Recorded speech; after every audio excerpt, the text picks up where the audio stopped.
Sağlıklı Yaşam Merkezimizi oluşturduk. Burada bir hekim arkadaşımız görevli, bir diyetisyen arkadaşımız görevli, bir de spor hocamız görevli. Hekim arkadaşımız vatandaşlarımızın her türlü sağlıkla alakalı danışmanlığını yapıyor. Diyetisyen arkadaşımız her türlü sağlıklı beslenmeyle alakalı danışmanlığını yapıyor. Spor hocamız da hareketli yaşamı biz istiyoruz. Hareketle alakalı, sporla alakalı her türlü danışmanlığını yapıyor. Ben hayırlı olmasını diliyorum. Modern çağda insanların hayattan beklentileri biraz farklılaştı. Artık seçeneklilik, artık farklı alanlardaki taleplere karşılık vermek için yeni hizmet alanları oluşmaya başladı.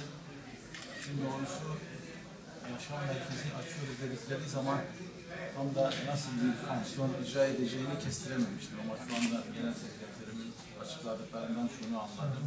Herhalde koruyucu hekimin başka bir versiyonuyla karşı karşıyayız. Önemli olan insanlarımızın sağlıklı bir yaşam kurgusunu yakalayabilmeleri. Ama ille de hasta olacaklarsa da tedavi imkanlarını bu defa farklı bir şekilde sunmak lazım.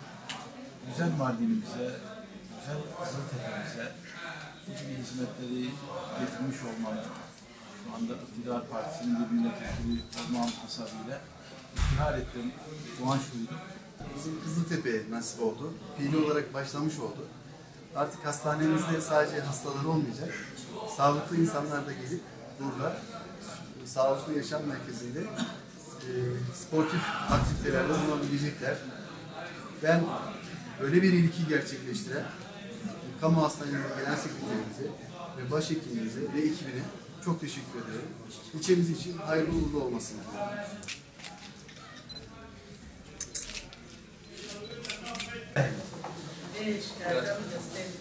Ve selameti inşallah. Muşku hal. Şuradaki hacı Ali var.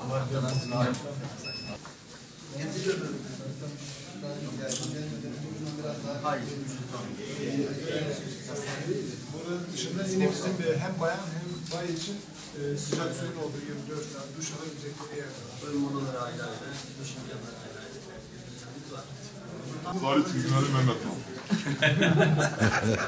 Ben buradayım.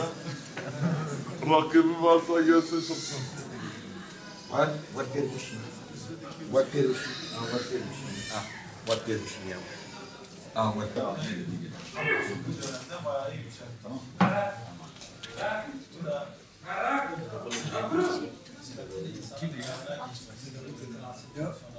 Kim karar verdi?